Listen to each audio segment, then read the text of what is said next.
And now let's go through a concept called the collective responsibility.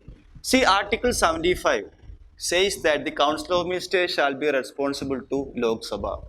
This says that they work as a team. Okay, that means if a no confidence motion is passed, the entire Council of Ministers has to resign.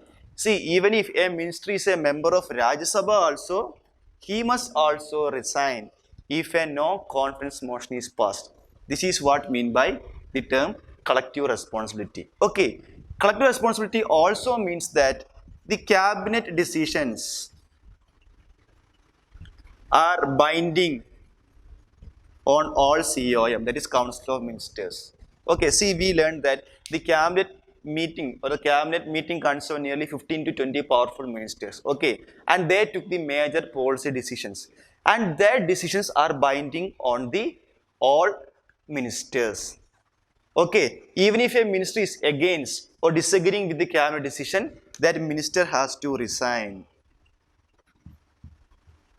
Okay, that is if a minister disagree with the cabinet decisions, that minister has to resign. Why means to maintain a political homogeneity or same policy decisions. So that is also what mean by this term collective responsibility. So collective responsibility, there is two concepts. One is responsible to Lok Sabha.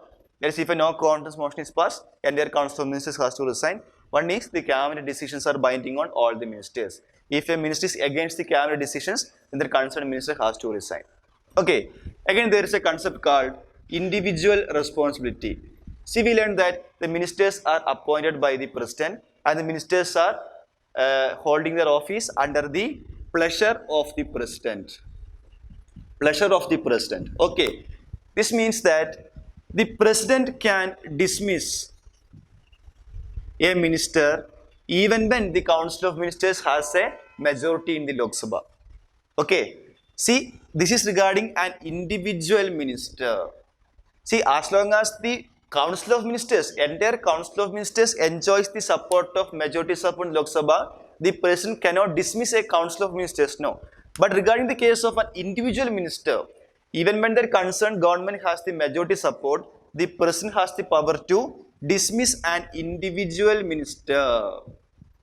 But one thing, this is only based on the advice of Prime Minister and not a discretionary power. Okay, so this is what mean by the concept individual responsibility.